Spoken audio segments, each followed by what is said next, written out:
Good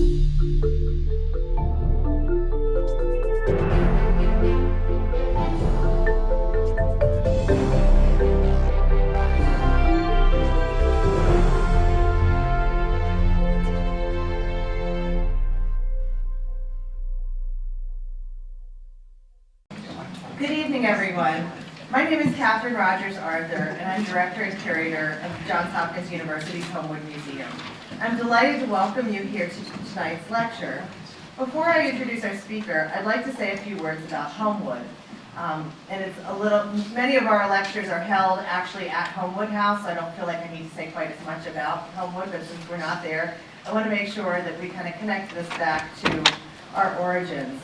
Also, if you've never visited the museum, I hope you will come and take a tour and learn more about us. So I wanted to say a few words about Homewood, the historic house of Charles and Harriet Carroll. This is Charles. Their children and approximately 16 enslaved blacks and their families who lived on this property. Are most of you familiar with where Homewood is located on campus? It's over right beside the library on the Charles Street side. Charles and Harriet were married in 1800 and quickly set about constructing their country house, Homewood, in the spring of 1801. It was a 130-acre working farm, intended more for living sustainably rather than a plantation, the main goal of which was to be a revenue-producing operation. Enslaved blacks served the family as house servants and in the fields with specialized skills such as gardener or groom in the carriage house or stable, which today we know as the Merrick Barn. With improvements in digital accessibility of key primary sources, we are quickly learning more about individuals and their families, such as William Ross, the highest-ranking male house servant, or Sis and Isadod Connor, whose family's growth closely parallels that of the Carrolls. Some of the details we know of the property come from this 1819 advertisement offering Homewood for rent. So it describes farmhouse, stables, ice house, barn, coach house, dairy, bath, and smokehouse. It gives us a lot of other details. And so we know about the orchard, which we just replanted the fall before last, and other details of it. So the property first passed to the Wyman family and then to the Johns Hopkins University in 1902. The 130-acre farm was roughly the same as Homewood's campus today, with the exception that in the Carroll's period, Charles Street ended near the Washington Monument, so the property extended farther east than it currently does, and farther south, encompassing Wyman Park Dell and the Baltimore Museum of Art, which are parcels that were carved out of the original Homewood farm property. There are other details, so sort of just immediately southeast of this building is this bridge, which we think was part of Homewood's original driveway. And it's located sort of where, right over by the staff entrance to the Baltimore Museum of Art, where it then adjoins the Hopkins property. So basically the circle just to the south of Mason Hall. And then also I wanted to show you this 1876 view where you could make out some of the details. Sort of the 1876 and the blue arrow point to the footprint of Homewood, and you can see sort of this more intact parcel. Charles Street has bisected the property by this point. It was cut through the property in 1850. So on to tonight. When Black History Month and George Washington's birthday coincide, we take a look at America's first historic house museum, Mount Vernon, to help us better understand what the lived experience of slavery might have been at Homewood in the early 19th century. I'm excited to welcome Philip Morgan, the Harry C. Black Professor of History in the Johns Hopkins University Currier School of Arts and Sciences. Professor Morgan's work on early American history, Atlantic trade, slavery, and even Madeira wine has regularly intersected with Homewood's interests over the past 20 years. He has authored and co-authored numerous books and articles on topics of Atlantic trade and has won numerous awards. He has worked with the Gilder Lehrman Institute and has graciously highlighted Homewood by visiting us with participant scholars from all over the country. He has been assisting Mount Vernon with their research and interpretation of slavery, and we are excited to hear his insights. Please join me in welcoming Phil Morgan as he presents Entangled Lives, Slavery at George Washington's Mount Vernon.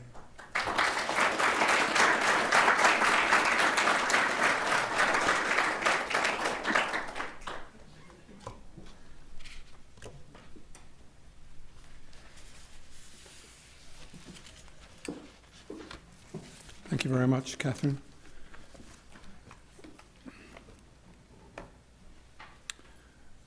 Nathaniel Hawthorne, the 19th century novelist, posed this question: did anybody ever see George Washington nude? And then he answered his own query as follows: it's inconceivable.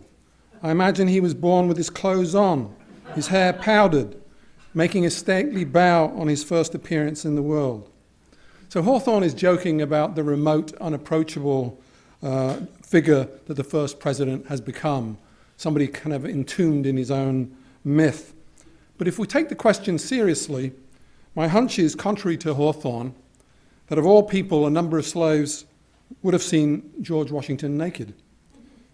After all, George Washington grew up surrounded by the enslaved. This rather chilling scene, I don't know if you can see it very well, but it's on the Eastern Shore, but it shows a young white boy, as you can see, with a whip in hand. You probably can't see it very well, but he is holding something that looks like a whip. He's being pulled along by an enslaved boy.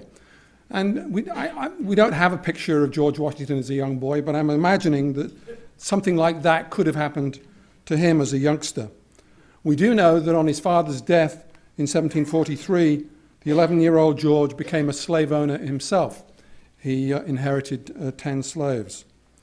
Over his lifetime, at least 3 enslaved manservants, or as they were referred to in the 18th century rather tellingly as body servants, and that was appropriate, they would have known him intimately. More than likely, I think, the last of those 3 body servants, a man called Christopher Shields, washed and prepared the former president's body for burial. George Washington spent more time overseeing slaves or enslaved laborers than he did supervising soldiers or running a government. Many of his slaves knew him extremely closely. So my aim in this talk is to turn attention away from Washington somewhat, although we can't ignore him altogether, and focus the spotlight on the slaves themselves. I'm interested in the lived experience of slavery, its messy realities, the entanglements to which it gave rise. This goal has the added advantage that it will humanize Washington, bring him down to earth from that pedestal that Hawthorne put him on, make him a more accessible human being. I also want to situate Mount Vernon in its Chesapeake context. In particular, here and there, I'm going to compare the Washington slaves to those belonging to the Carrolls, for the obvious reason, for the local interest. So let me make a few preliminary observations about the Mount Vernon slave community and put it in a Chesapeake context, and make some quick points very briefly. First, I'm sure the estate doesn't need situating. We all probably visited it. It's about 8 miles south of Alexandria on the Potomac. When Washington assumed control of the plantation in the early 1750s, it consisted of about 2,000 acres. At his death, his unquenchable appetite for land meant that the estate had quadrupled in size. He, or even more fitting to say his slaves, built Mount Vernon into an 8,000-acre conglomerate consisting of 5 working farms.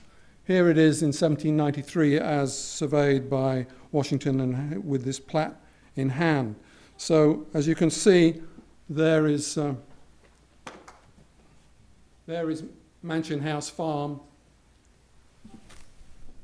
there, and then you've got the 5 outlying Union River Farm, Muddy Hole, Dogue Run, and Union Farm. So it was a 5-farm conglomerate, as it were. And here I've just put the property lines on a modern property map so you can see them a little more clearly. So 8,000 acres by the end of his life. That's a very impressive size, but a number of other Virginians owned much larger acreages and home estates. And in the late 18th century, Duregan Manor, the home estate of the Carrolls, was actually over 12,000 acres in size, so half as large again as Mount Vernon. And it was arranged into 10 quarters or farms, twice as many as Washington's Mount Vernon. So that's one point, simply the size of the acreage. Second, by the late 18th century, Mount Vernon's slave population was about 300. This is also an impressive number. Only 5 Virginians had more slaves than George Washington. The largest slave owner in Virginia in the late 18th century was Charles Carter. He owned about 785 slaves. William Allen was the second most, and he owned about 700 slaves. Duregan Manor, which I mentioned earlier, outdid Mount Vernon also.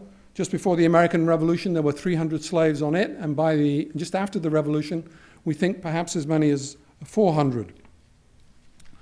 So large slave populations on such large Chesapeake estates. Third, the way in which Mount Vernon's slave population grew is also worth noting. Spectacularly fast, in other words, from about 20 at mid-century to over 300 by century's end. Washington obtained a large number of his slaves through inheritance, through purchase, and most spectacularly by marriage, but mostly through the natural increase, the excessive births over deaths amongst the slaves he had on the property. So the fecundity of Mount Vernon slaves was nothing unusual. Most Chesapeake estates had slave populations that grew quickly by procreation. From 1750 to 1800, the second half of the 18th century, it's thought overall about 600 slaves can be identified by name as living at least for some period of time at Mount Vernon.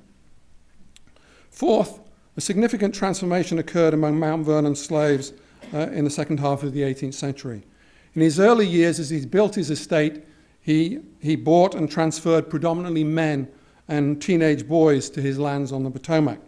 So males outnumbered females by about 2 to 1 early in the existence of Mount Vernon.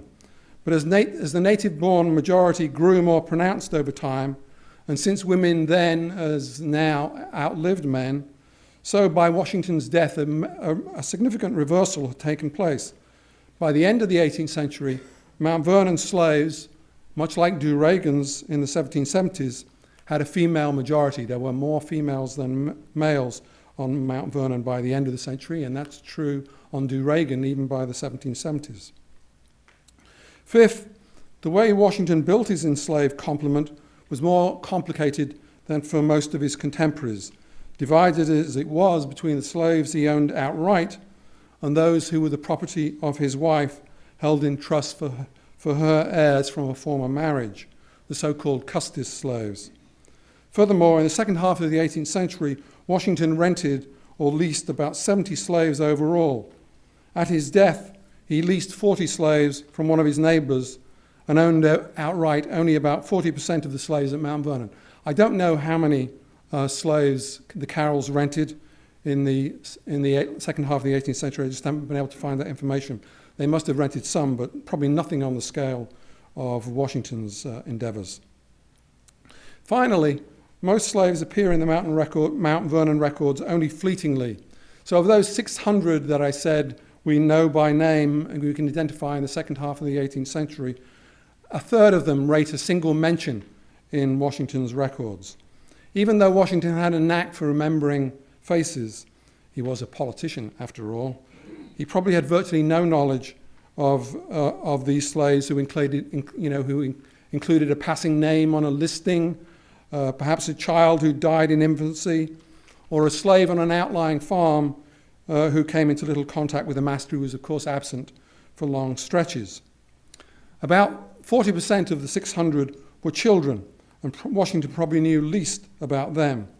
The same was true of other estates. Over half the slaves at Duregan Manor in the 1770s were children below the age of 16. So I've just outlined briefly then the contours of the Mount Vernon slave community. And I want to focus now on 3 facets of 3 areas of experience: the workplace, families, and resistance because they reveal key facets, I think, of the lived experience of slavery and demonstrate the prominent ways in which masters and slaves, whites and blacks, interacted. I'm then going to conclude by emphasizing the theme of white-black entanglement, but in unlikely guise, in the mundane shape of teeth and the everyday role of dogs. But you're going to have to wait for me to get to that. So what was the Mount Vernon workplace like from the slave's perspective? First and foremost, it was a place of unremitting toil and incessant labor. Washington was a demanding, exacting master. As he told one manager, "I expect my people will work from day breaking until it's dusk." He enjoined white managers and overseers to be always with the slaves, who ought to be under the immediate eye of a supervisor at all times. We might think of that kind of picture. Due to a combination of worldwide demand and local conditions, Mount Vernon's economic orientation shifted dramatically in the 1760s. Washington turned it from a tobacco plantation to a mixed agricultural farm or combination of farms. Since the labor demands of grains was much less than tobacco, Washington's slaves had to diversify. They learned to use the plow rather than the hoe, to rotate crops, plant forage grasses, ditch and drain meadows, gather hay. So this kind of scene, reaping grains, gathering hay, cultivating a range of grains, oats and barleys and so on, putting up fences to corral some livestock and keep out others. The Mount Vernon slaves became, and this would be true of Duregan Manus too, some of the most skilled multi-crop farmhands in the region, although they were hardly unique, as I say. The Carroll slaves experimented with new crops and different grasses and machinery. Many of the Mount Vernon slaves learned to work closely with livestock. More plows meant more horses, oxen, and mules, all three of which were at Duregan too. More grains meant more carting and wagoning. Getting fodder became a priority, and spreading manure one of the more unpleasant jobs. Some slaves became expert in animal husbandry and stock breeding, breaking in and rounding up horses, as shown here on the eastern shore, but it might easily have been Mount Vernon, transporting the harvested grains in wagons and carts. So a number of Mount Vernon slaves worked as stock keepers, stablemen, carters, wagoners, or the more specialized role of postilion and coachman. The capabilities of the slaves turned Mount Vernon into a showplace, a self-sufficient estate. When the herring and shad ran in the Potomac, many slaves using boats and nets became fishermen. So here we see the York River, but it could easily have been the Potomac. At one time, Washington employed at least 2 ocean-going vessels, with some of his own slaves manning them. Mount Vernon boasted a brick kiln. The estate had a blacksmith's shop, both run by slaves. A large number of women and a few men turned to spinning and weaving. At the end of the 18th century, a half-dozen slave men worked in a distillery, one of the largest and most profitable in the nation. At one farm, Washington had his slaves build a raised 16-sided treading barn, one of the most unusual buildings in American agriculture for threshing wheat. So the estate was not just an agricultural, but a large manufacturing enterprise.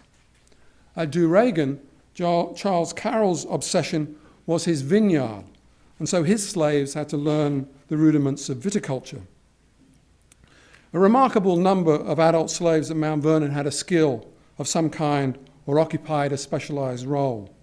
Of the roughly 350 adults who lived on the estate in the second half of the 18th century, just over 40% occupied a specialized position for at least part of their lives, and a quarter were tradesmen, people who had mastered a craft.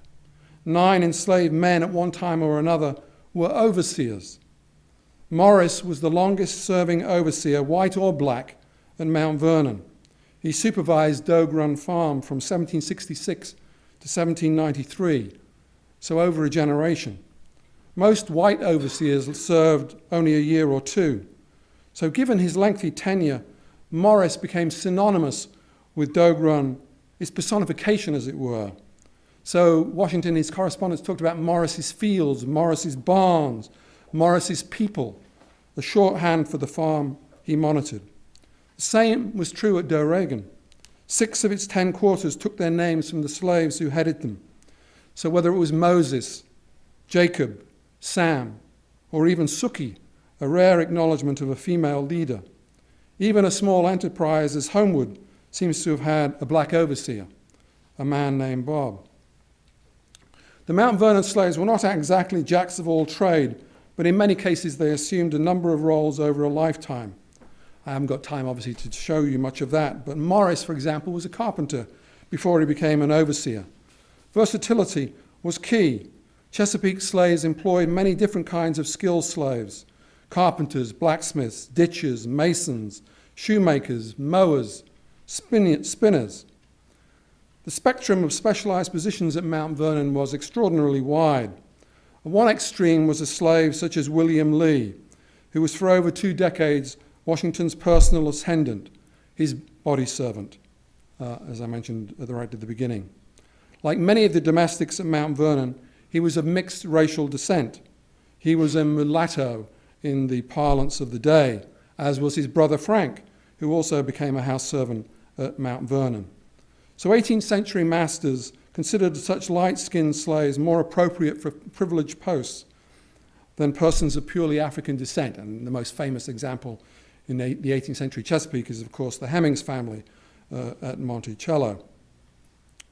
William Ross, who Catherine mentioned earlier, a waiting man at Homewood, was also of mixed racial descent. So these kinds of people were groomed to attend to a master's personal needs. So a man like William Lee shadowed his master. He accompanied General Washington throughout the Revolutionary War. He must have been a good horseman to keep up with his master.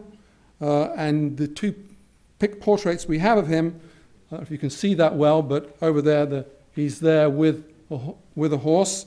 And we can see him again here in this French engraving accompanying a horse. He was sometimes the recipient of moderately expensive shoes and boots. He dressed better than most slaves.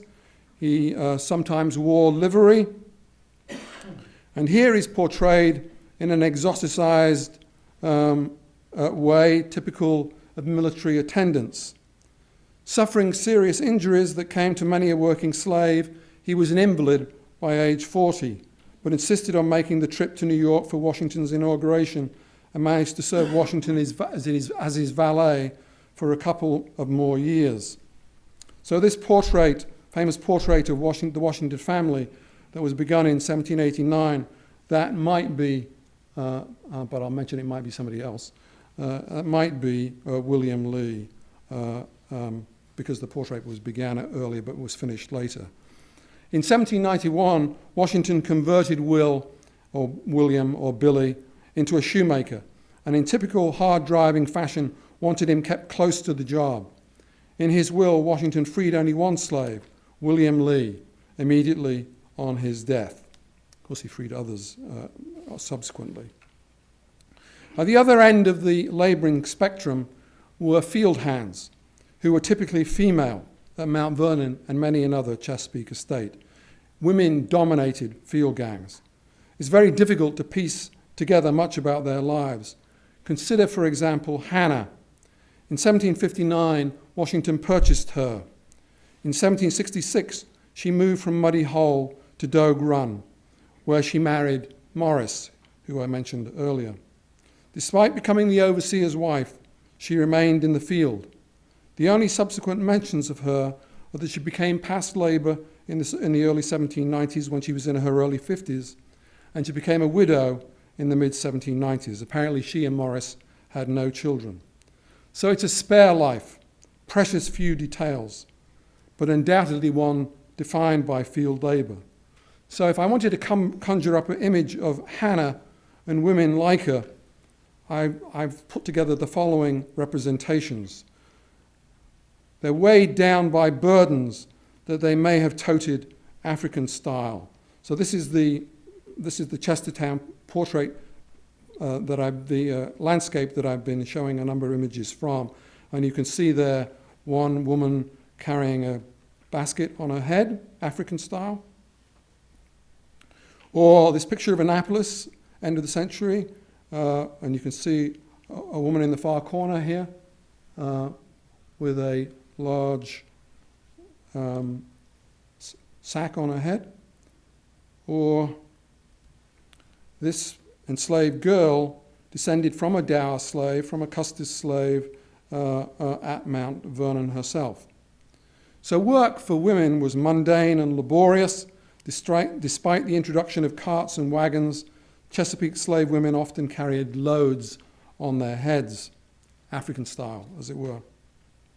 Slavery was above all a system of work, an economic enterprise. The institution's rationale was simple: first and foremost, to extract labor. But Mount Vernon, like other large Chesapeake estates, was far from simple, as I hope I've sort of indicated. It was a complex labor system. Many slaves had recognizable abilities. Multitasking was the order of the day. And the array of jobs required on a farm of such size meant that supervision and monitoring was never easy. Furthermore, because slaves had precious few incentives to labor industriously, a stern taskmaster such as Washington was forever finding fault, always accusing them of shirking and malingering, even when they toiled long, hard, and in the end, profitably for him. As Mount Vernon took shape, not all the estate's slaves found it easy to find a partner. Some men remained single all their lives, but over time, most Mount Vernon slaves formed kin connections. Marriage was not, of course, legally available to slaves, and masters could and did break up enslaved families at will. But informally, Virginia slaves constructed relationships of long standing that their masters tacitly recognized. Increasingly, the Mount Vernon slaves formed an intricate web of kin ties that Washington came to respect, at least in part. So by the end of the 18th century, 2/3 of adult slaves at Mount Vernon had spouses. And even though married slaves formed the majority, only a minority of them, though, just 1/3 of them lived in the same household. In most families, one spouse lived either on an outlying farm or on the plantation of a neighbor.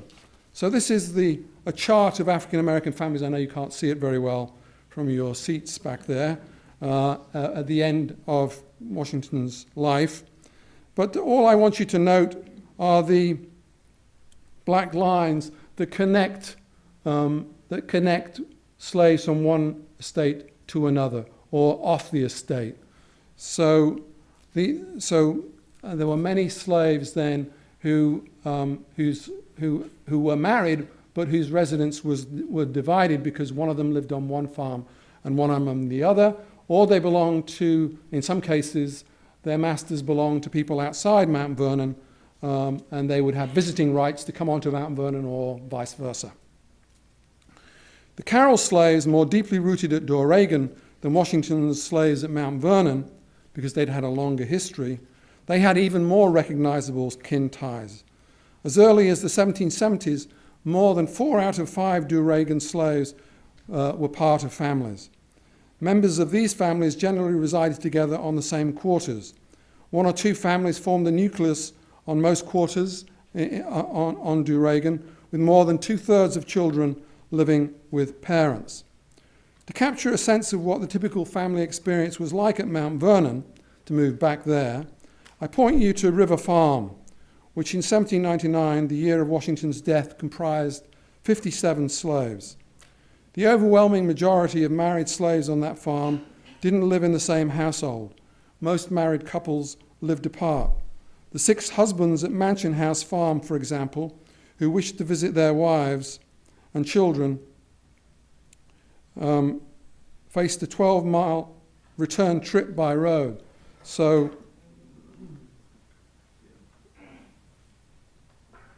here we have Mansion Farm. If you wanted to get to River Farm, it's a 6-mile trip that way, right there. And 6 miles back. So a 12-mile trip if you wanted to visit, as they would, because, as I've said, 6 husbands at Mansion House Farm found wives and children at River Farm. So they're facing this 12-mile return trip. There was a shorter route, as you can see, about 6 miles returning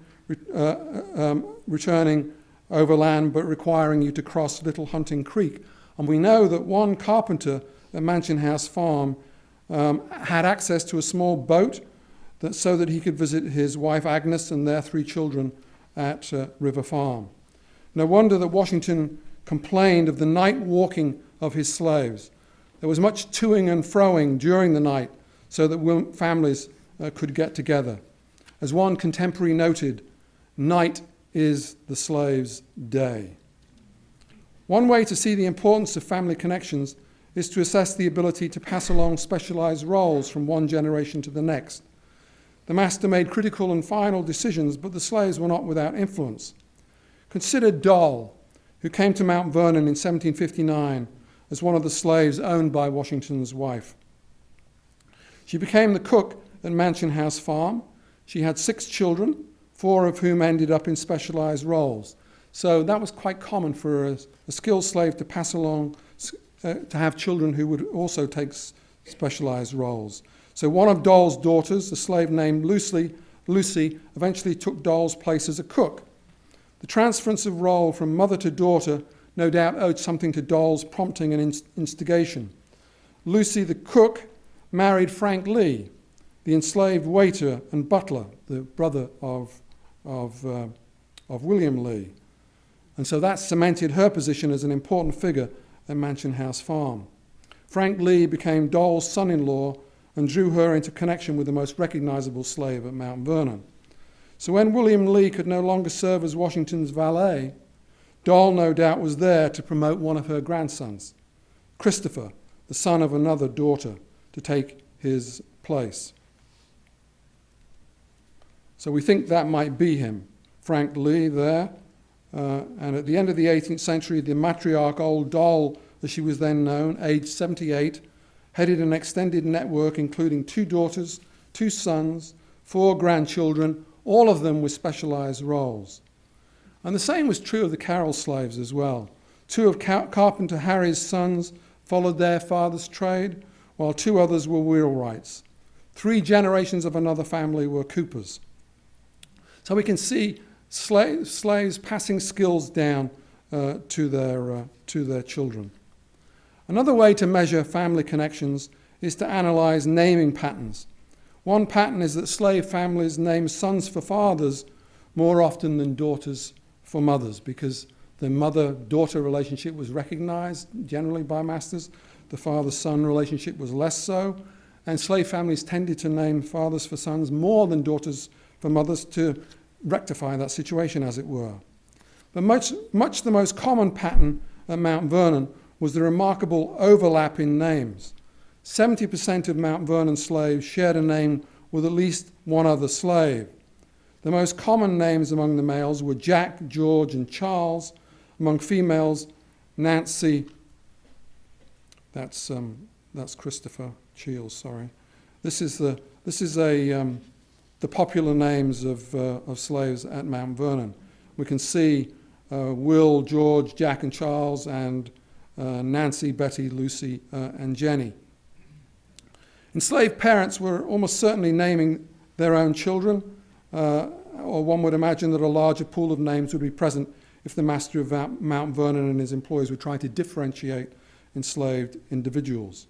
With so many slaves sharing the same name, it must have been confusing to the master, not to mention the later historian. It's very difficult to unravel who precisely was who.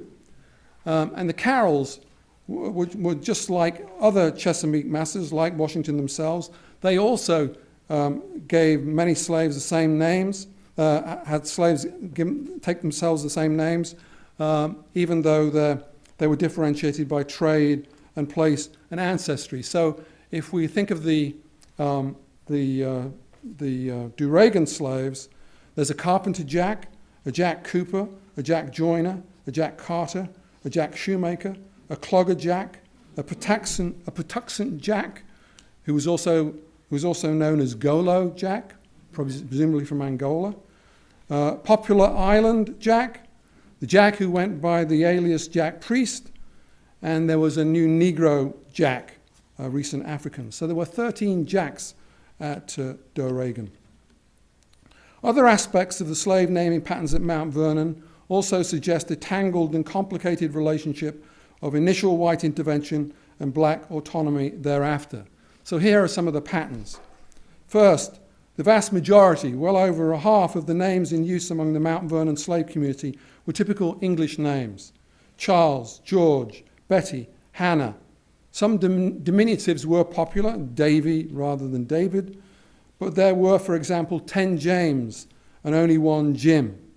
So infantilizing slaves, treating them as perpetual children, was not the norm at Mount Vernon, and I think a lot of other Chesapeake estates also. Second, a quarter of the names were biblical. Whether this pattern indicates white or black inspiration, it's hard to say. It's probably a combination of the two. Third, since George Washington was the most thoroughly classicized figure of his generation, he was likened in his time, wasn't he, to Cato, to Fabius, to Scipio, to Cicero, to Cincinnatus. He and his white employees were no doubt initially responsible for the fact that 1 in 10 slaves at Mount Vernon bore a classical name. The name Daphne was popular among the Mount Vernon slaves. There were 6 of them, along with 2 Caesars, Cupids, Dianas, and Judas. Fourth, a few British place names circulated, as in Bath, Bristol, Dublin, Dundee, but those only occurred generally once. They weren't passed down to others. African names were exceedingly rare, but there were some. Finally, a few slaves took surnames, or at least had their surnames recognized. The most common pattern here was that some slaves adopted the surnames of one of the white craftsmen or overseers who worked at Mount Vernon, probably because of a blood tie. The Carroll slaves exhibit some of the same traits. Biblical naming was commonplace at Doregan, although with a Catholic flavor, as one might suspect. So there's an Ignatius, a Magdalene, a Mary Magdalene, there's a Dominic. Did 52-year-old Charles the Smith and his 36-year-old wife Rose name 3 of their children unaided? In a 5-year span, they had 3 daughters who became Hope, Faith, and Charity. Classical naming was also rather distinctive at Doregan. Anastasia, Apollonia, Praxedes, Pulcheria, Teresia. So they joined the more typical Caesars and Dinas. Did old Nell name her son Charles Peck of Corn? How did Turkey Tom, an African, come by that appellation? Bob and Frances Mitchell, slaves at Doregan, had 4 daughters named Magdalene, Betsy, Hussey, and Hilary. Their only son bore the name Wicked Will. The most interesting feature of the Carroll naming pattern is the degree to which slaves recognized extended kin. So in the 1770s, 19 slaves bore the given names of grandparents, 16 those of uncles and aunts, and 9 those of great-grandparents and great-uncles or great-aunts. So overall then, an intricate web of kin-based relationships emerged at Mount Vernon and other Chesapeake estates. Familial relationships were vital to slaves. The family cabin was a place of respite and relaxation. Sundays were precious. Archaeological remains from the cellar of the main residence for slaves at Mount Vernon reveals numerous crockery items, bottles, glass beads, clay marbles, tobacco pipes, perhaps even a fertility symbol, and the remains of 58 different animal species, indicating that the slaves augmented their rations by hunting wild game, fishing, and raising chickens. Families formed at the slaves' initiative undoubtedly impinged on the master. From the 3 bottles of rum to allow a grieving husband to bury his wife, to the more pressing problem that almost a quarter of Mount Vernon's adult slaves had married the slaves of neighbors, which led to tussles about visiting rights. Also, given that Mount Vernon, as I indicated at the beginning, was a 5-farm estate, there was continuous juggling about who should work where, inevitably placing strains on the slaves' family lives. Finally, the dense web of kin ties that arose at Mount Vernon meant that Washington slaves became inextricably intertwined with the Custis slaves. So to free some, and not all, would create, as Washington put it, painful sensations. That's what he said in his will. The very thing he was on record opposing. So let me turn to my last theme, resistance, in the form of running away. In 1786, George Washington contemplated the purchase of 6 slaves. One essential requirement was that none of them, as he said, must be addicted to running away. Slave flight, he added for emphasis, I abominate. And well he might, for in the second half of the 18th century, almost 50 of his and his wife's slaves ran away. Washington's first mention of a runaway was in 1760, when he paid a significant sum for the capture of a fugitive. 39 years later, in the year of his death, he still wrestled with the problem, for he then discovered that his recently married waiting man, Christopher Shields, here he's displayed in Washington's bedroom in the death scene, he learned that Shields was planning an escape with his bride. He didn't run away in the end, by the way, but he was certainly planning it. In many of the years between 1760 and 1799, Washington's death, 1 or 2 of Washington's slaves were absent some of the time. No wonder Washington hated running away. He always took slave flight seriously. He usually adopted harsh actions to curtail it. One of his most decisive acts occurred in 1766 when he dispatched Tom to the West Indies. Watchful to the last, he advised the schooner captain who transported Tom to the islands to keep him handcuffed till you get to the sea, lest he attempt his escape. So faced with an experienced and inveterate fugitive, Washington resolved to export the problem, and he did that on 2 other occasions as well, shipping them to the Caribbean. Mount Vernon slaves mounted 2 group flights. The first occurred in 1761 when 4 Africans fled Dog Run Farm. All 4 were subsequently caught. During the Revolutionary War, a much larger mass exodus left Mount Vernon. A group of 17 slaves, accounting for 1/3 of all Washington's fugitives, joined the British. Their fate is instructive about the odds of escape. At no other point in the 18th century did slaves have a greater chance to leave Virginia than during the Revolutionary War. Opportunity beckoned in spring 1781 when a British raiding party attracted 14 men and 3 women from Mount Vernon. Washington managed to recover at least 6 of the men in Philadelphia and 2 of the women after the siege of Yorktown. Only 3 slaves are known to have escaped with the British. The later history of one of these slave fugitives is particularly instructive. Harry Washington, as he became known, left New York in 1783 for Nova Scotia. He, along with others, subsequently ventured to Sierra Leone in West Africa. There, on Washington Hill, he apparently put into practice agricultural lessons he'd learned at Mount Vernon. In 1800, farmer Harry Washington joined an insurrection aimed at limiting the authority of the governor and council in his adopted country. In a sense, he was following in his former master's footsteps, but unfortunately for him, the insurrection failed, and he was expelled from the colony of Sierra Leone. The 18th century Carroll records rarely mention runaway slaves. In 1764, a mulatto man, Jack, who'd lived several years on the Carroll property on Poplar Island, and apparently well known to those who worked on the bay, fled in hopes of passing free. 7 years later, another mulatto, using the parlance of the day, a woman in her early 20s named Moll, or Polly, ran away from Charles Carroll of Carrollton's home in Annapolis. Significantly, in spring 1781, the same time as Washington's slaves ran away, British naval vessels nearby on the Potomac, one of the Carroll overseers suspected that 49-year-old James, who carried messages between Doregan and Annapolis, might flee if he meets with an opportunity. But if he ran to the British, there's no record of it happening.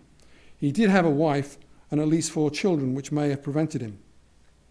According to Charles Carroll of Carrollton, the British forced away 2 children from Poplar Island, but the rest of the slaves at that place stayed put. The only other runaways that I've found that surface in the 18th century, at any rate, from Charles Carroll of Carrollton, occurred in 1795 when Minter, old Jacob's wife, brought 2 girls before Charles Carroll of Carrollton, who'd recently sold them from Doregan to a planter in Hartford County. The girls had left their new owner, claiming to have been cruelly used. Carroll thought about trying to negotiate another master, but the following day he simply requested that the 2 girls be picked up. With the Revolutionary War over, the chances of permanent escape dwindled throughout the Chesapeake, except by the 1790s, escape northwards held out the distant prospect of freedom because some northern states by then had passed abolition laws. When he lived in Philadelphia in the 1790s, Washington became aware that any adult slave resident in Pennsylvania for 6 consecutive months became free. So he deviously resorted to recycling his adult slaves in and out of the state to overcome the problem. So much for honest George. Nevertheless, 2 Washington slaves availed themselves of the opportunity. The first was around about 22-year-old Oney Judge, who'd attended Martha Washington as a body servant since the age of 10. She was the daughter of seamstress Betty, and she herself had become a perfect needlewoman. In 1796, she fled the Washington home in Philadelphia and took sail for Portsmouth, New Hampshire. Washington's protracted negotiations to retrieve Oney Judge, extending even to the year of his death, don't reflect well on him. Referring to her as a mulatto girl when she was a young adult, Washington spoke of her ingratitude, of her leaving without the least provocation, of her being treated more like a child than a servant, and of her being duped by a Frenchman. These were the classic rationalizations of an aggrieved master. She responded eloquently, because she gave interviews later in her life, that she'd left of her own free will and from a thirst for complete freedom. She said she would rather suffer death than return to slavery. The other slave who took freedom who sought freedom in the North was Hercules, Washington's chief cook. In March 1797, as Washington left Philadelphia to retire to private life at the end of his second presidential term, Hercules ran away rather than return to Mount Vernon. This, as we can see, is a possible portrait of him. 8 months later, Washington still lamented the inconvenience to his family caused by Hercules' departure and feared he would therefore have to break his resolution never to become the master of another slave by purchase. In January of the following year, Washington had still not heard of his cook's whereabouts, although he didn't doubt that he was in Philadelphia. He proposed hiring a slave catcher to investigate Hercules' haunts. Once again, as with Oney Judge, this tracking would have to be done surreptitiously, for if Hercules got wind of the plan, he would elude capture, Washington said. Hercules was never apprehended.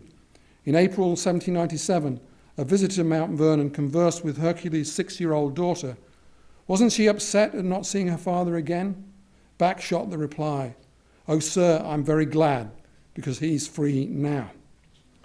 Significantly, both the Washington slaves who escaped permanently in the 1790s did so not from Virginia, but from Philadelphia. No other Washington slave escaped from Virginia itself in that decade. Furthermore, Washington experienced almost half as many runaways in the 1790s than he did in the 1760s, and he owned twice as many slaves in the former than in the latter decade. So slave flight at Mount Vernon seems to have declined in frequency over time. Flight had apparently become harder, not easier, for Mount Vernon slaves. And I think we can part attribute that to the dense family connections inhibiting many from leaving. Still, Washington, even at the very end of his life, could never rest easy in dealing with the problem of runaway slaves. Slave flight continued to trouble him, even if absences were infrequent, even if they grew more so over time, and were mostly of short duration. Indeed, if the labor lost to slave flight was insignificant, the psychic frustration was palpable. It was rare for Washington to speak of abomination, but that he did when referring to runaway slaves. So this talk has emphasized the tangled web that enmeshed master and slaves. And perhaps nothing better symbolizes the intimate relationship of Washington and his slaves than teeth. As we know, the father of his country battled toothache, and he lost. No wonder he looked so grim in his portraits. He was in constant pain. The famous Charles Wilson Peel portrait of Washington, painted in 1779, shows, I'm not sure you can see it so well here, but there's a significant scar on his left cheek was the result of an abscessed tooth. 2 years later, Washington had some false teeth wired into his mouth. He was inaugurated with just one tooth in his mouth. A Philadelphia dentist made his first complete set of dentures in 1789. So by his death, he had a large collection of false teeth, not made of wood, as myth has it, but of everything from elephant ivory, walrus and hippopotamus tusk to human teeth. Washington sometimes paid attention to his slaves' teeth. Of one African, he noted his teeth straggling and files sharp. When contemplating the purchase of slaves, he specified good teeth as a requirement. And of Caesar, he said, some of his foreteeth stand out. And in 1784, he purchased 9 teeth from several unnamed slaves. Possibly then, Washington bought his slaves' teeth to have them implanted in his own mouth or to be used in his dentures. If listening to the 18th century is to hear humanity in a constant struggle with pain, forever grinding its teeth, as one historian has so aptly put it, in Washington's case, it just might have been the president gnashing his own slaves' teeth. As for dogs, who would have thought George Washington, late in life, would be waging a final campaign against not whiskey rebels, but the dogs belonging to his slaves? He was so concerned about their depredations on his sheep and hogs that he ordered a wholesale purge. Yet he noticed that his slaves were rearing a new set of dogs. So he pronounced if any slave preserve or bring a dog into the family, he should be severely punished and the dog hanged. So here we have this picture of the former president hanging the dogs of his slaves. Slaves raised dogs for nefarious purposes, he declared, to aid them in their night robberies. It's astonishing to see the command under which their dogs are, Washington exclaimed. Slaves trained dogs to be obedient, he acknowledged, but to serve their evil ends as he viewed it. So Washington, who loved to hunt with hounds, had hunting scenes on his walls in Mount Vernon, such as this, and in a humorous touch had his favorite greyhound named Cornwallis. Conveniently forgot that some slaves, ably supported by their dogs, supplied the Mount Vernon household with fresh game. In his waning years, the master of Mount Vernon waged another war, this one on the dogs of his slaves. And he was not alone. In 1793, Charles Carroll of Carrollton noted that 5 of his sheep had been killed one night, supposedly by wolves, but he confided to his journal that he suspected the culprits were dogs. And who most likely kept those dogs? I would suggest that these were the dogs of his slaves. I hope then I have illuminated some of the ways in which George Washington's life was inextricably entwined with slavery. Over his lifetime, he became further and further immersed in the system, and he and his slaves became ever more entangled with one another. Wrestling with issues of productivity, grappling with the familial aspirations of his slaves, dealing with runaways, even exterminating their pets, all helped to convince him gradually, we might even say glacially, but in the end determinedly, that slavery was an evil, a tragically flawed system. He might even acknowledge that slavery ultimately rested on violence of all kinds. He certainly knew that slave owners tied themselves in moral knots that proved fiendishly difficult to unravel. So in a sense, this spotlight on the slaves helps to explain Washington's action in 1799, I think, in freeing those that he could. As he said over and over, he wanted to get quit of slavery. He wanted to extricate himself from the institution's corrosive effects. But I hope I've done more, which is to say, put the spotlight on the slaves themselves, show how they acquired skills, formed kinship connections, named themselves, resisted the system through flight, and bequeathed what they could to succeeding generations, even if that legacy included selling teeth and raising dogs. Mount Vernon's slaves overcame enormous obstacles to form a community. Their struggles are a testament to their resilience and humanity. Thank you.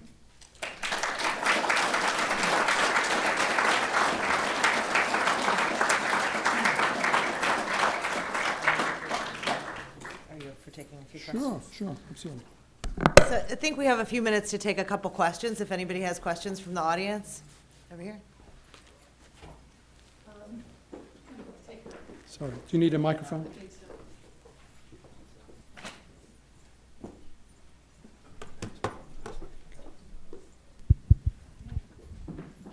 I need to stand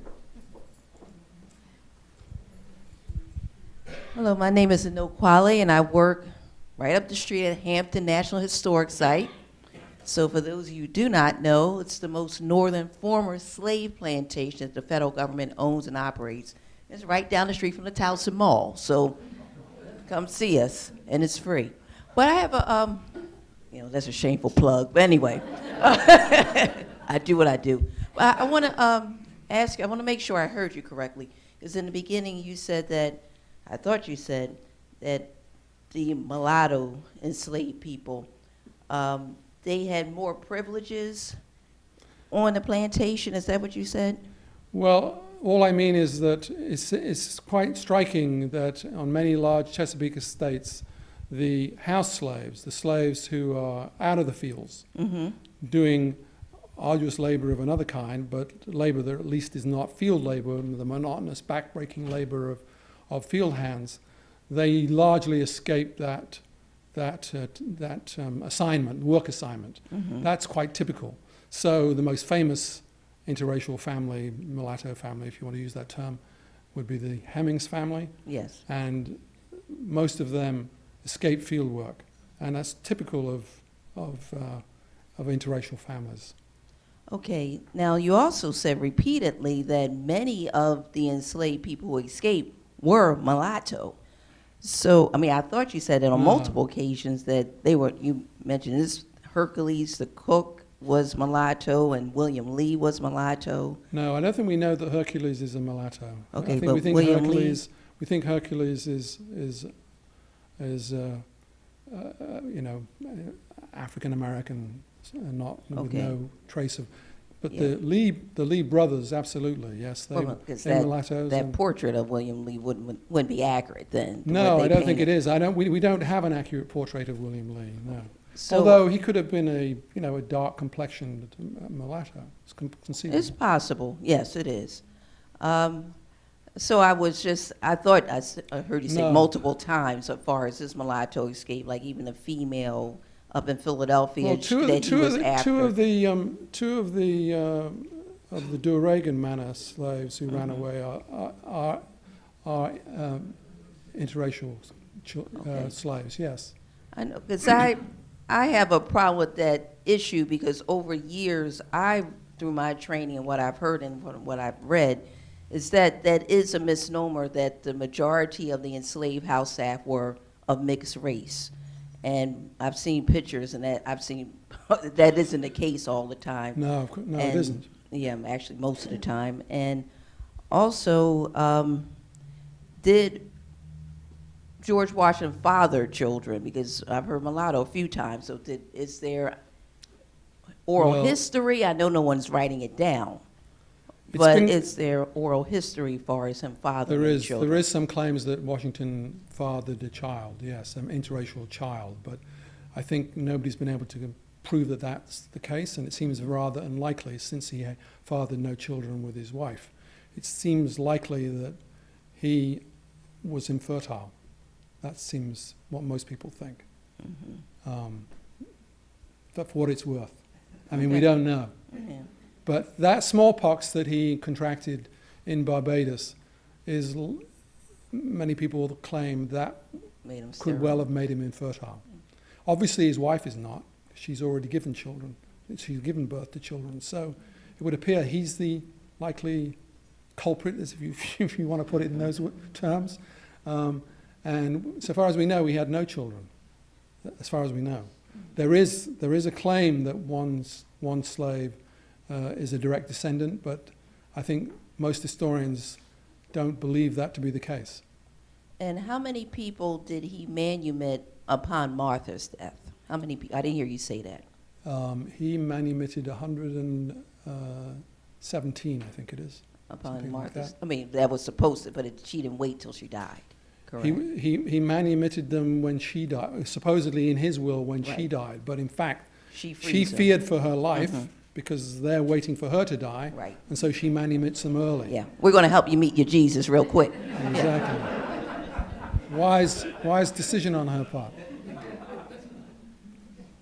Excuse me, you spoke to would seem to be a very significant percentage of children on both of those estates. Yes. It would seem incongruous with the physical labor that was necessary to maintain the estates. Can you speak to that a little more, please? Well, I think as they shifted, I mean, there's no question that there's a large number of children on these, there's no doubt about that, on any Chesapeake estate by the late 18th century, large or small.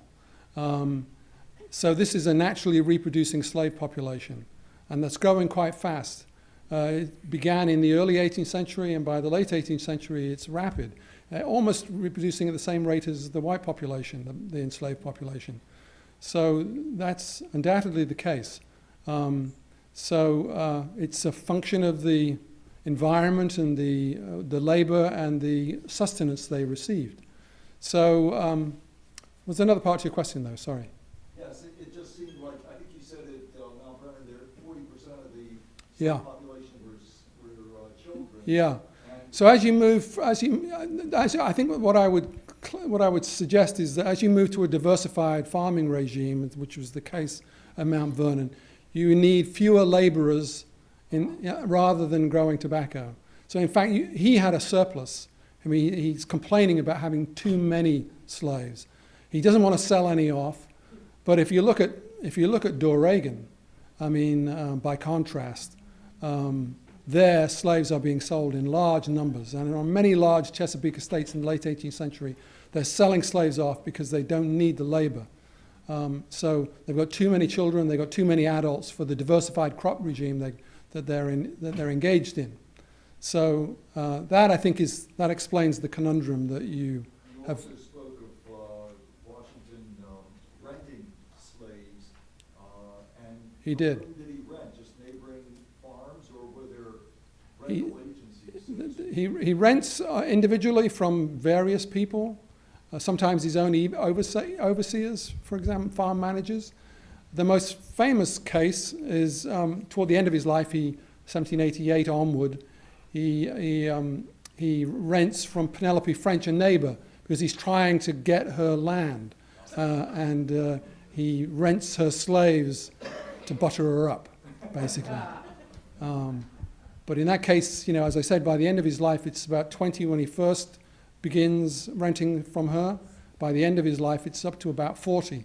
So another indication of this natural increase that's going on amongst the Chesapeake slave population. It's not unusual at all. Washington is just par for the course. Thank you.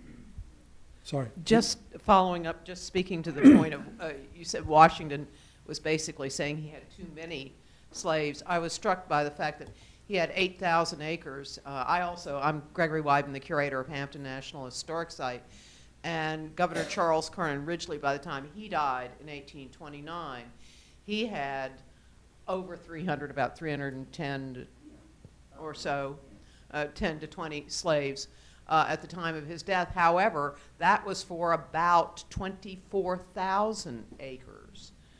So Yep. by that ratio, I would say for the 8,000 acres, that was Yep. a very large number of slaves. Yeah. I mean, he claimed he didn't want to sell any slaves. He occasionally did, but He didn't want to split up families, and he said that.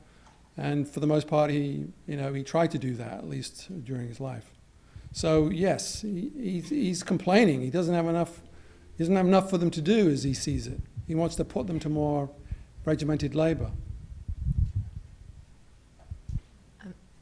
I was interested in this very small detail that you mentioned at the end about Washington noting in a document that he's paying slaves for teeth.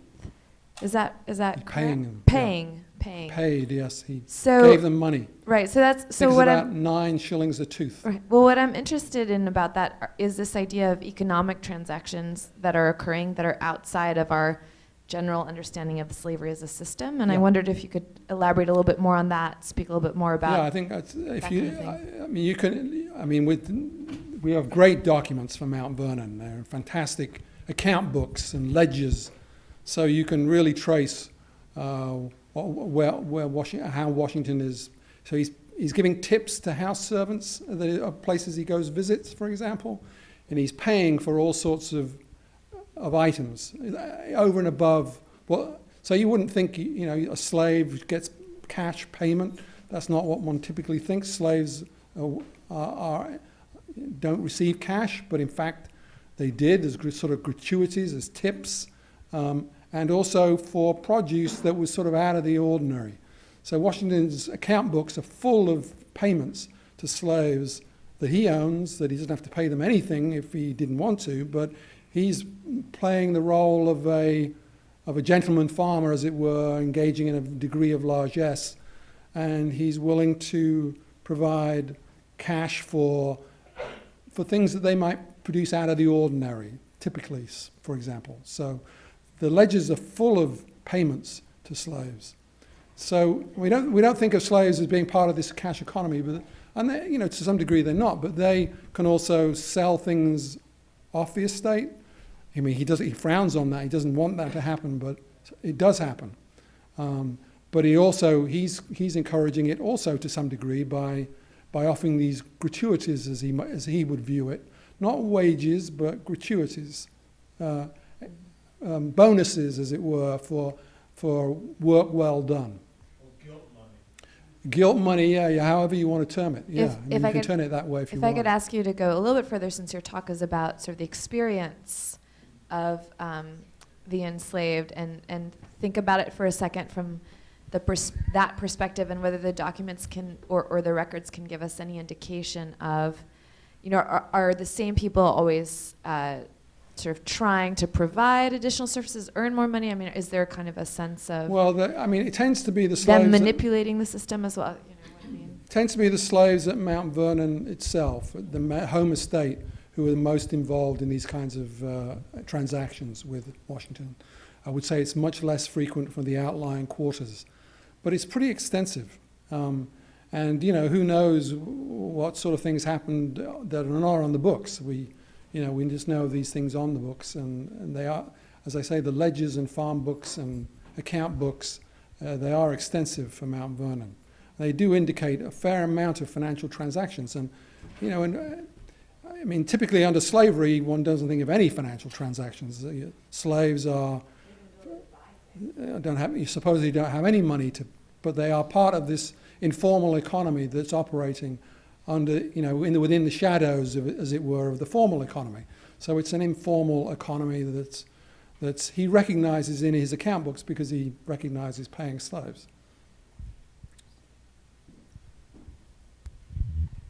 The fact that slavery required very hard labor from early morning to late evening did not impress me as much as evil as the fact that the families on these so-called labor camps, when basically they had like robots, there was a total disruption of family life, or at least there was a considerable degree of limiting factor for the families to make connections with their own family. I do believe that has been significant disruption from many, many point of views. And we can probably see this very much today. technically the you're- result. Of course, I'm Sorry. not saying that that was only on Vernon. It probably was in many, many other areas as well. I mean, legally, you're correct that slaves did not have any legal recognition for their families, but they created families that were recognized informally. There's no legal basis for them. They can be disrupted at will and were. There's no question. And as I pointed out with some of those, that chart I showed of families at Mount Vernon, there's a lot of people who are divided up, who are their husband and wife, technically speaking. I mean, you know, they act as husband and wife. They claim to be husband and wife. Washington recognizes them as husband and wife, but yet there's no legal sanction for their marriages and families. They are perfectly at the will of the master, but the master informally recognized them. He did. I mean, he drew, you know, he allows us to draw, you know, we can reconstruct the family lives at Mount Vernon because he talked about husbands and wives amongst the slaves. They didn't necessarily engage in a legal ceremony to become a husband or wife. Those marriages, those families could be broken up at will and were, but nevertheless, he would recognize that one individual slave was a husband and the another individual slave was his wife or her, you know, and vice versa. Yes, So it's lack of relationship between the two that probably very, very limited. yeah. It's an informal system. It's informal. It's not legally based. That's the issue. Thank you. Hello. I was just wondering, did they, on the ledger books, did they have the names of the slaves listed in the transaction? Yep. They did. Yep. Yeah, there are large numbers of slaves mentioned in the ledgers of Mount Did Vernon. Martha Washington mention any favorite slaves? Sorry? Did Martha Washington mention any favorite slaves? She's very concerned about Oney Judge. Oney Judge was her domestic slave. So you can tell that she's urging Washington to recapture her. The trouble with Martha Washington's perspective on Martha Washington is that very few letters survive. She burned all the correspondence after George Washington's death.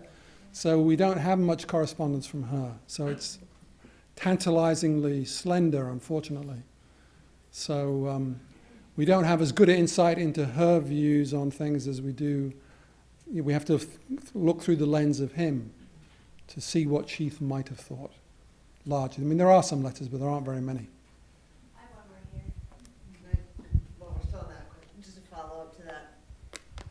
It sounds like the Washingtons, it sounds to me in your description of it, that the Washingtons take it very personally when these slaves run away, especially these ones who are in such intimate contact with them, that like sort of the sense of, how could they run away from me? Like, and Treason. right, that I was good to them, or through their own belief system, which that was what came through in your description of Martha Washington's Yep. house servant. And I think that's exactly right. They can't understand why such well-favored slaves would want to run away.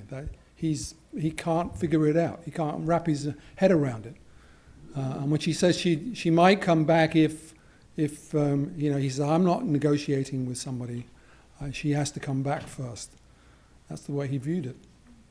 So he has no empathy whatsoever. It's striking. Yeah, my question kind of follows that same parameter. I wanted to know, did you ever find any postings or anything like most slaves, because you said he hated when flight and runaways. Did he follow suit like other slave owners? Did he post anything somewhere like wanted dead or alive, or did he post their picture? Runaway slave advertisements. Yeah, he placed Yeah. them in newspapers. Yeah.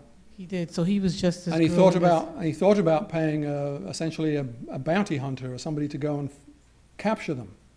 So he thought about it. He didn't in the end because he felt his political, because of his political prominence, it would be, But those that got captured, pardon? did some of them, did he get, they return, or, and how were they treated? What did he do? Like, you know, you hear whippings and, We don't really know Different how he things. treated them, except if they were inveterate fugitives, he eventually would sell them off.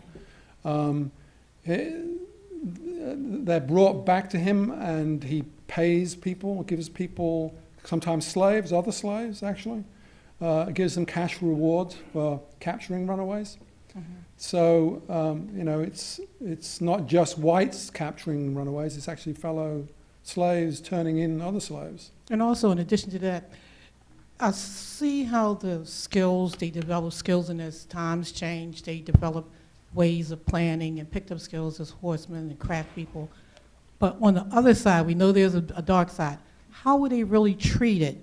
Like that pressure to work and produce and become a superior being amongst the plantation. I think Washington is an extraordinarily demanding master. He is constantly on their case. He's constantly complaining.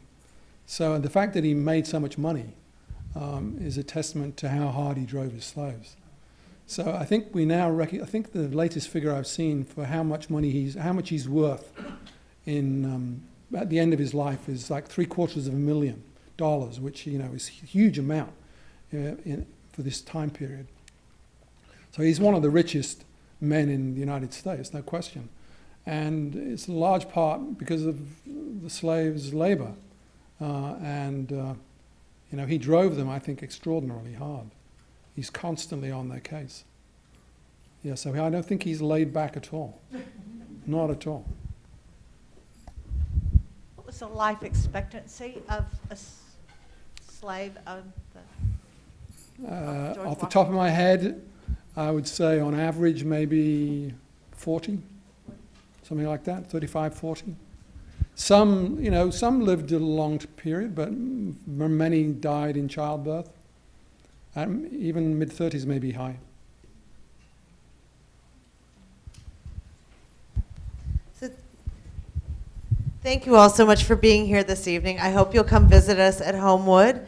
And please join me. We never actually thanked our speaker with a proper, we jumped right into the questions.